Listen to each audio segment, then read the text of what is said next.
Independent reasons of Pakistan, یعنی کہ پاکستان بننے کی کیا وجوہات میں ہم نے جو پہلا سیزن بنایا ہے اس کے اندر ہم نے بات کی ہے کہ جو برٹشرز نے ڈیوائڈ اینڈ رول کی پالیسی اختیار کی تھی، اس کی وجہ سے جو مسلمان اور ہندو آپس میں لڑتے رہے ہیں، اور ہندوؤں نے کیا پالیسیز اپنائی کی جس کی وجہ سے پاکستان کے لیڈران نے، مسلم لیگ کے لیڈران نے پاکستان کا مطالبہ کیا۔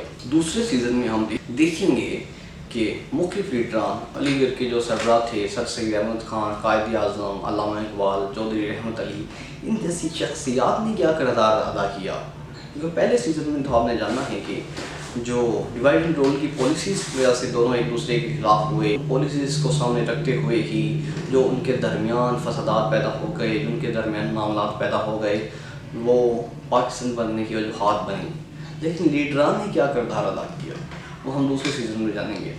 اگر پہلی شخصیات کے بارے میں اگر ہم جانیں وہ ہے سر سید احمد خان۔ دیکھیں، اگر آپ سمجھتے ہیں کہ میں آپ کو وہی جو 9ویں 10ویں کی کتاب میں ہم پڑھتے ہیں کہ سر سید احمد خان نے دو قومی نظریہ دیا، وہ کہتے تھے کہ ہندو علیحدہ قوم ہے، مسلمان علیحدہ قوم ہے، میں بالکل بھی آپ کو ایسا نہیں بتاؤں گا، کیونکہ میں آپ کو مختلف کتب کے حوالے دوں گا کہ اور بتاؤں گا کہ وہ کیسی شخصیت تھے۔ دیکھیں، پہلا جو آپ کو بتایا جاتا ہے بہت ہی پازیٹیو طریقے سے بتایا جاتا ہے، اور ہر انسان کی خوبیاں بتا دی جاتی ہیں کہ وہ ایسے شخص تھے، انہوں نے یہ کردار ادا کیا، یہ کردار ادا کیا۔ Because of the human being the element of the mistakes is present. یہ واضح ہے کہ اب وہ انسان ہیں، کوئی بھی انسان ہے، اس میں غلطیوں کی گنجائش موجود ہے، اور سر سید احمد خان نے بھی بہت غلطیاں کی۔ میرا خیال ہے کہ جہاں تک ان کی دو سب سے بڑی غلطیاں تھیں، پہلی اگر ان کی غلطیاں دیکھا جائے وہ یہ ہے کہ انہوں نے پاکستانی کلچر کو ختم کرنے میں اپنا کردار ادا کیا۔ وہ کس طرح؟ وہ یہ کہ انہوں نے لوگوں کو مجبور کر دیا کہ آپ انگریزی ہی سیکھیں، انگریزی ہی سیکھتے رہیں، انگریزی کی طرف توجہ دیں، اور جو پاکستانی ثقافت تھی، جو بر صغیر کی ثقافت تھی، فارسی زبان اور مختلف قسم کی رسومات، وہ مسلمانوں سے چھیننے کی کوشش کی۔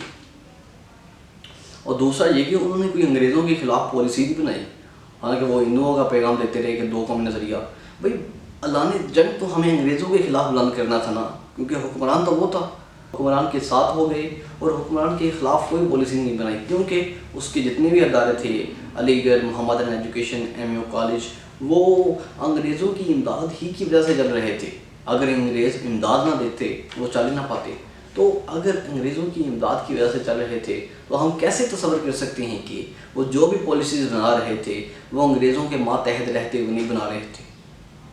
ہو سکتا ہے کہ انگریز انہیں حکم دیتے ہوں کہ آپ یہ پالیسیز اپنائیں، کیونکہ انگریزوں کے پیسے سے تو ان کے ادارے چل رہے تھے، لیکن ہمیں پازیٹیو امیج بتایا جاتا ہے کہ وہ یہ تھے، فرشتہ بنا دیا جاتا ہے ہر انسان بیسیکلی۔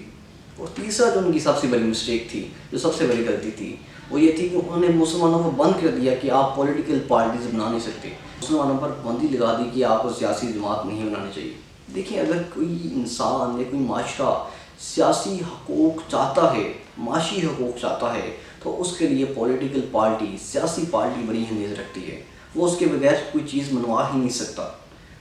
اگر ہم ہندوؤں کی مثال لیں، انہوں نے کانگریس پارٹی بنا لی اور انگریزوں پر دباؤ ڈالا کہ آپ ہماری یہ بات مانیں، یہ بات مانیں، یہ بات مانیں، اور انگریز مان رہے تھے، مجبور تھے، کیونکہ ان کی بیک پر ایک بہت بڑی سپورٹ حاصل تھی۔ لیکن سر سید احمد خان نے اعلان کر دیا کہ نہیں، مسلمانوں کو کیونکہ کوئی ضرورت نہیں ہے کہ وہ پولیٹیکل پارٹی بنائیں۔ یہ سب سے بڑی مسٹیک تھی۔ وہ کیوں نہ بنائیں پولیٹیکل پارٹیز؟ کیونکہ مسلمانوں کو شعور ہی نہ آ سکے کہ سیاسی سماجی کیا وجوہات ہیں کہ جس کی وجہ سے یہ معاشرہ چل رہا ہے، وہ اپنا کردار ہی نہ ادا کر سکیں۔ اس لیے اگر کوئی سمجھتا ہے، جب مختلف کتب میں پڑھایا جاتا ہے کہ سر سید احمد خان نے پاکستان بنانے میں سب سے پہلے اپنا اہم کردار ادا کیا، تو وہ صحیحاً غلط ہے میرے نظریات سے، ٹھیک ہے؟ اگر آپ سمجھیں، میں بھی آپ کو اپنی رائے نہیں دے رہا۔ اگر آپ کتاب پڑھیں گے دی مرڈر آف ہسٹری کے عزیز، جو تاریخ دانوں میں ایک نام تصور کیے جاتے ہیں، جو انہوں نے ریسرچ کی ہے، ریسرچ کرنے کے بعد انہوں نے کتاب کی ہے، یہ میرے ہاتھ میں، یہ دی مرڈر آف ہسٹری۔ جب آپ پڑھیں گے تب آپ کو پتہ چلے گا کہ مختلف شخصیات کو فرشتہ بنا کر پیش کیا جاتا ہے۔ جب آپ یہ کتاب پڑھیں گے تو آپ کو مزید معلومات حاصل ہوں گی۔ دیکھیں، ہمارا کام یہ نہیں ہے کہ ہم شخصیات پر تنقید کریں، لیکن ہماری سوچ و فکر یہ ہے کہ ان کے درست چہرے آپ کے سامنے رکھیں۔ مختلف لیڈران ہیں، انہوں نے کیا کیا پالیسیز اپنائی ہیں، بنسبت کہ یہ ہم یہ بتا دیں گے مطالعہ پاکستان میں یہ لکھا ہوا ہے کہ یہ بہت بڑا محب الوطن تھا، بہت بڑا مسلمانوں کا سرپرست اعلیٰ تھا، تو ویسے ہی آپ کو بتانے لگ جائیں بغیر تاریخ پڑھے ہوئے، بغیر کچھ جانے ہوئے۔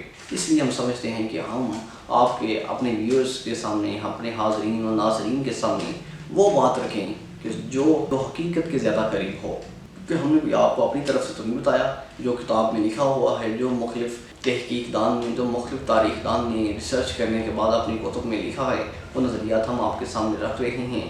اگلی ڈاکومنٹریز میں ہم آپ کو بتائیں گے کہ قائد اعظم علامہ اقبال، چودھری رحمت علی اور ان جیسی شخصیات کی کیا سوچ و فکر تھی، اور انہوں نے پاکستان بنانے میں اپنا کیا کردار ادا کیا۔ دیکھتے رہیں اور سبسکرائب کیجیے آپ کے اپنے چینل سروے آف ہسٹری کو۔ شکریہ۔